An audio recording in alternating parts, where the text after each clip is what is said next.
a show. It's a podcast show. Welcome to the Julie Cross Podcast Show. Empowering, energising and entertaining.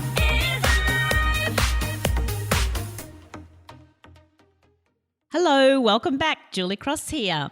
Wanted to share a little adventure that I had end of last year, and some of you may have seen it on Facebook, social media. But I went to do the Three Capes trek. A group of us went, my nieces, sister-in-law, and there were 40 other people in our group as we left to cover 47 kilometres over 3 days in Tasmania. So it's a wonderful walk. So it's a Three Capes trek. So if you're interested and inspired after I have a little chat to you, then go and Google it and do it. It's fantastic. So let me tell you a little bit about the adventure.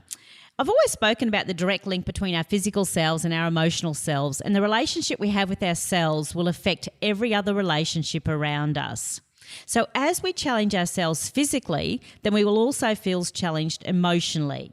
When we are tired physically, then our emotional state is also affected, and you'll find your mood will be affected. And I discovered much of this on this trip.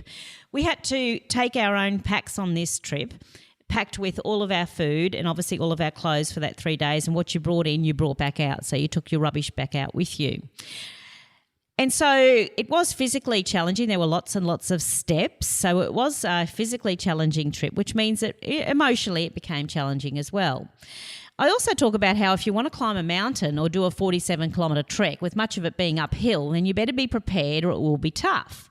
Now, like climbing the emotional challenges in life, be prepared and train, or it might be tough. And that's why I say that my shows are like an emotional workout. We need to work out emotionally, so we're prepared for the emotional challenges and mountains in life.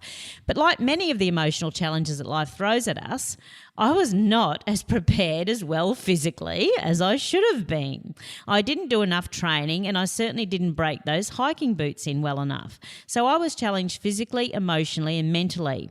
And that is about life sometimes too. Sometimes you won't be fit enough for the challenge, and you will just have to grow with it while you're in it. We walked into this walk, we had to walk out. So the rewards will be there, and they certainly were on this trek as well.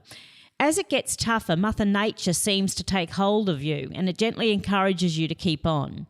Around every corner and up every next step, lots of steps, we would discover a beautiful treat that would stir our soul and nurture our spirit. So you got to know that you should keep on, because you would be rewarded. At the end of that set of steps, you would be rewarded. And so it is with life. For every challenge that you encounter, keep on. There will be a reward, both in you and the growth that you have, and in your view that you get to look out at. So sometimes a reward for us would be fields and fields of wild flowers.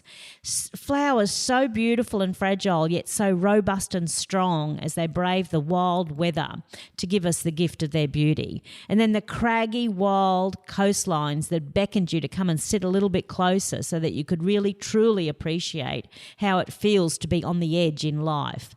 A little scared and tentative about the possible dangers, but so excited and energised by the thrill of the amazing views. They're views that your eyes just don't feel big enough to take in, and you can't find big enough words to describe how amazing the views are. No photos can capture it either. It's a view that you have to be there to truly take in. And perhaps it is just that makes it so very special indeed. You have got to go through the pain yourself to receive the ultimate gain of the beautiful view. And then there were days that we had these misty days, and there were rainforest with trees and rocks decorated in moss and ferns that had you believing that fairies really do exist and that you had just entered their kingdom. This area actually brought me to tears, and I was just sitting in awe as I ate my morning tea, daring the fairies to show themselves and silently thanking Mother Nature for her incredible gifts. You just can't help but be in awe. This area really reminded me too that you can feel the magic in life. You don't have to see the fairies to believe in the magic. And suddenly my feet didn't hurt so much and I could go on. The skies just went on forever, just like the steps. And we saw the cathedral, the famous totem pole, and many other incredible rock formations. Mother Nature reminds us how insignificant we are, but yet how amazing we all are, all at the same time. At the end of the walk, I was shuffling. And this is where it was a mind game for sure. I had blisters on my toes and my feet felt like they were on fire with every step I took. But at the end, actually, somebody asked if they could take my pack for me because they saw me struggling.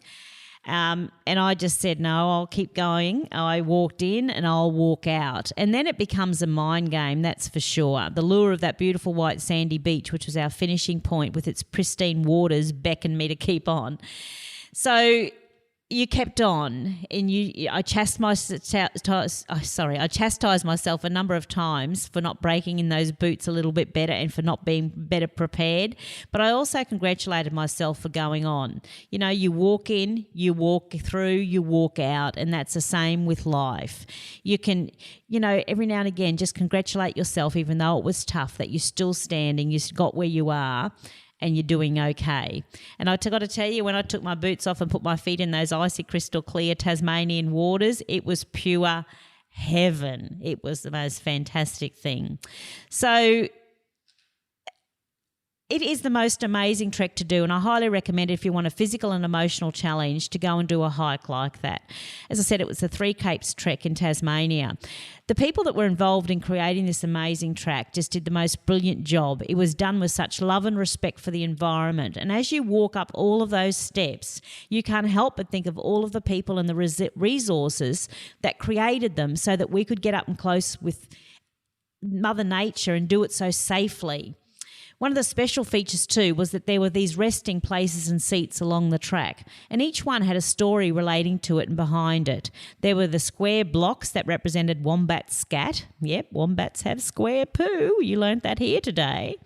Others that made you sit down and look up so that you could see the view of the canopy, and other seats that invited you to sit and just listen. My favourite was a log that had a sign on it that said, "Messy is good."